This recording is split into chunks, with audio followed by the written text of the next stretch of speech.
Thanks for joining me, Bastish B, for Sega 100%, my ongoing look at all things Sega from classic console games, arcades, and modern releases for retro systems. Now let's check out the first game.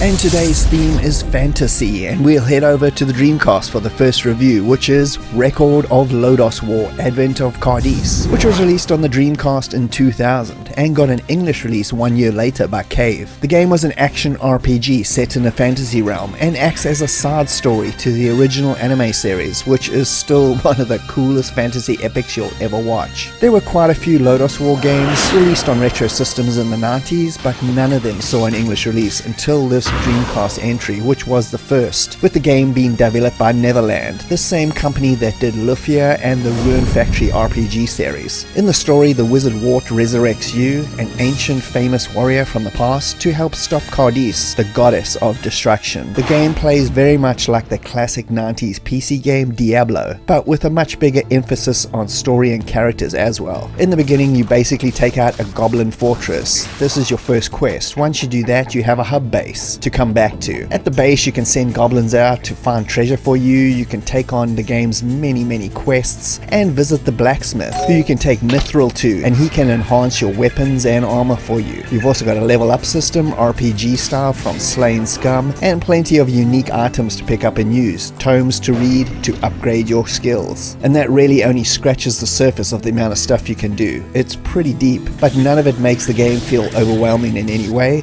It's very easy to play and understand. Your quests take you obviously all over the land, even teaming up with characters from the TV series like Pawn and Deedlit, who will be AR companions during those quests. The game is massive and epic. The action is super satisfying once you gain some decent weapons and armor, of course. It's also simply not just hack and slash gameplay, and you'll have to use your resources and skills intelligently, otherwise you will die very quickly. The difficulty is reasonable though, it's not overwhelming, and eases you into the game with its quests. It's also very enjoyable whether you're a fan of the anime or not. There's plenty of story for you to understand the world and the lore, so don't be intimidated by its anime roots. It took over 20 years for another Lodos War game to see an English release.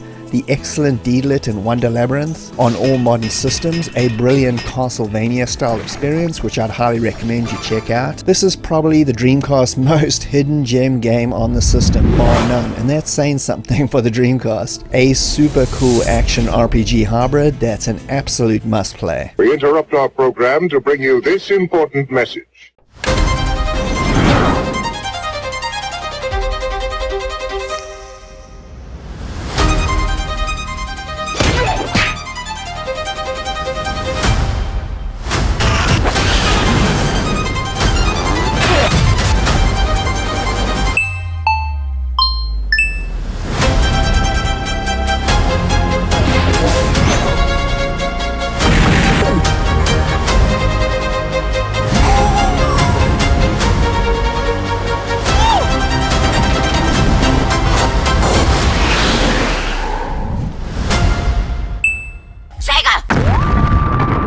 And now a quick look at a Sega classic.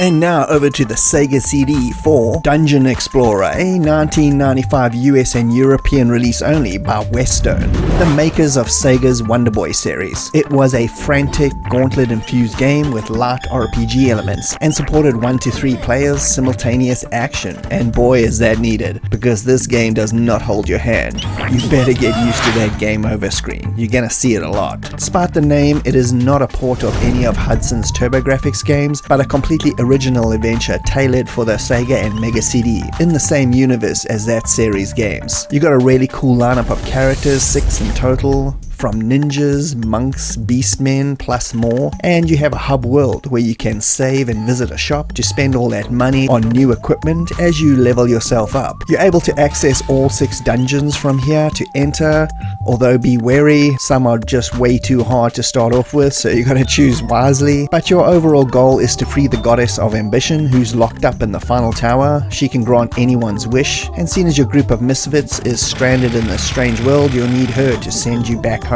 Gameplay is just straight up action, gauntlet style, kill enemies and their generators, You need to find paths or keys to open pathways, avoid traps, some simple puzzles, and take out each of the dungeon's massive boss characters. It's got some really cool sprite-based graphics, and each dungeon really does feel completely different, as do the characters. You're gonna need a second player though, as the difficulty is pretty damn high. The music is top quality by Shinichi Sakamoto, who also did Weststone's Watchenroder on the Saturn, and it really does use the CD capabilities for some awesome tunes. Please try this one out. It's a completely overlooked gem in the Sega CD's really diverse library.